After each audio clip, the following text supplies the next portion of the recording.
بسم اللہ الرحمن الرحیم۔ آئیے آپ کو شہید کر دوں تاکہ جنت میں چلے جائیں۔ ایک پٹھان کا واقعہ۔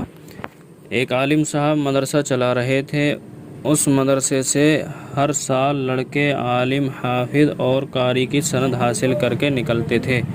ایک سال اس مدرسے سے بہت لڑکے فارغ ہوئے تو ہر لڑکا اپنے استاد کے لیے کچھ نہ کچھ تحفہ ہدیہ لے کر آ رہے تھے۔ ان سب لڑکوں میں ایک خان صاحب کا لڑکا بھی فارغ ہوا تھا۔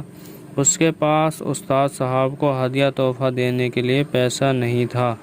اس کی سمجھ میں کچھ نہیں آ رہا تھا کہ کیا کیا جائے۔ سوچتے سوچتے اس کے دل میں ایک بات آئی کہ کیوں نہ استاد محترم کو شہید کر دیا جائے۔ شہید کا مرتبہ اللہ تبارک و تعالیٰ کے یہاں بہت بلند ہے۔ اس سے اچھا اور عمدہ تحفہ کوئی اور نہیں ہو سکتا۔ سب سے اچھی بات یہ ہوگی کہ استاد صاحب شہادت کے اونچے درجے پر پہنچ جانے کی وجہ سے بے حساب و کتاب جنت کے اونچے درجے پر پہنچ جائیں گے، جہاں طرح طرح کی نعمتوں سے سرفراز ہوں گے۔ یہ سوچ کر چھری تیز کی تاکہ ایک ہی بار میں استاد محترم کا بیڑا پار ہو جائے۔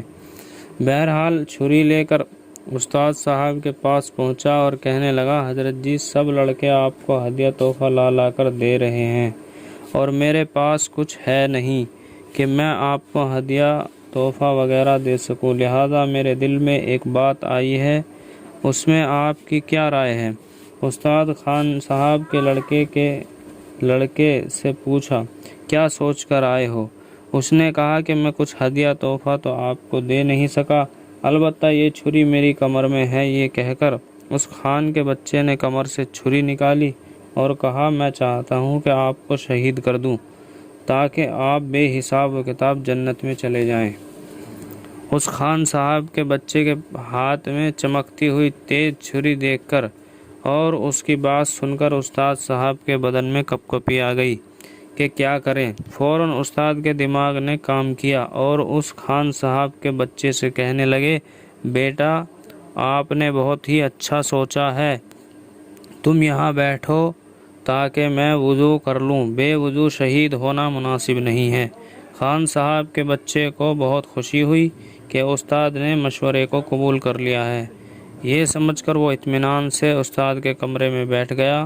استاد کمرے سے وضو کرنے کے بہانے سے باہر نکلے اور بہت پھرتی سے کمرے کی کنڈی باہر سے بند کر دی اور لوگوں کو آواز دے کر بلا لیا۔ جب بہت سے لوگ جمع ہو گئے تو مولوی صاحب نے اس خان کی بات اور مقصد لوگوں کو بتایا کہ اس کو سمجھاؤ ورنہ مجھے شہید کر دے گا۔ فائدہ: پٹھانوں کی سمجھ بوجھ اور ان کے بے عقلی کے کام ہمیشہ ہمارے دیار میں ضرب المثل رہے ہیں۔ یہ بھولے بھالے انتہائی بہادر اور عقل کے موٹے ہوتے ہیں۔ مصلحت اندیشی اور نفاق سے ان کا دل پاک ہوتا ہے۔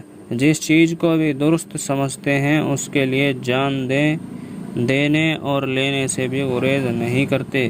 یہ واقعہ تو ایک ایسے پٹھان کا ہے جو عقل سے کورا تھا، لیکن اگر آپ معاشرے پر نظر ڈالیں تو معلوم ہوگا کہ آج کل ایسا ہی دور چل رہا ہے کہ لوگ احسان کا بدلہ ظلم سے دے رہے ہیں۔ اللہ تعالی ہماری حفاظت فرمائے۔